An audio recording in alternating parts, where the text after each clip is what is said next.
of love jihad, in the name of, Gau Raksha, in the name of all, even Corona jihad, as I said, used to discriminate land jihad. Kya jihad reh gaye? There's no more left. So hasn't the media also played a huge part in propagating these narratives? You have, for example, I do not see any mainstream media anchor or senior journalists in this country who are largely with the TV media right now, standing up for people like Mohammed Zubair or Siddiqui Kappan, or if a Shraddha Wadkar case happens, the religion of the perpetrator makes it a sensitive story. But when an equally gruesome crime happens somewhere else, it is not talked about. So do you not think this so-called mainstream media today is also feeding off of the hate that is clearly selling?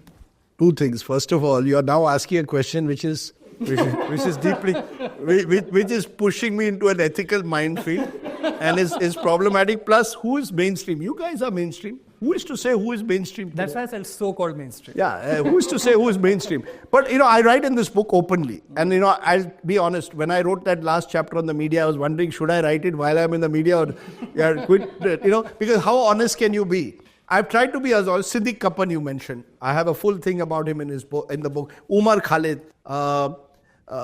Zubair, others. You're absolutely right. A terrible rape takes place at RG Kar. God forbid if the rapist was a Muslim. God forbid. Look at what would have happened. The kind of reaction. Terrible gang rapes take place in different parts of the country. Are we going to define the scale of the crime based on the religion of the perpetrator? I mean, there can be nothing more awful than that. And yes, you're absolutely right. The mainstream media has fed into this narrative. And that is where my anger and disillusionment with the media comes. How can we as journalists normalize hate? How can we, I can understand some extremist voice doing it. We are supposed to provide guidance. We are supposed to be a moral compass. And yes, social media has worsened it.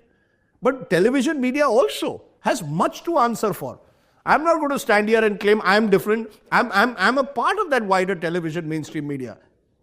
Kusurwar hum bhi hai. मैं कोई यहाँ, I cannot say that maybe I've not done it. Maybe I failed. Maybe I accept it. And in my darker moments, I've wondered, what the hell am I doing?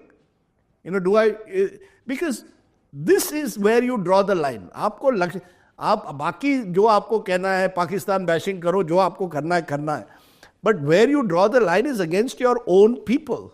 And you pit people one against the other based on these completely flawed notions of religious identity. I mean, you use the right example about, crime. Basic crime is committed. How can the perpetrator's religious identity put the entire community in the dock?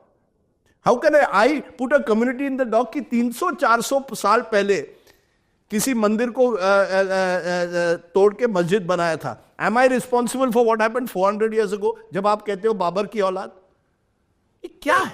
आजकल बोलते हैं आप बड़े liberal education में गए थे. Even being a liberal today is seen as a गाली. आप एंटी नेशनल है, आप उमर खालिद की तरफदारी के थे. But look at it Ishwar, and Umar Khalid for 4.5 years nobody stands up for him. Now contrast it with my friend Arnab Goswami. Courts open up for him on a Saturday to get bail. He should also get bail. बिल्कुल मिलना चाहिए. Bail, not jail, should be there. Whether you are Arnab Goswami, whether you are Mohammed Zubair, whether you are Disha Ravi. Please think about, I was very disturbed when I got sedition charges put against me in 2021. Then I met Disha Ravi.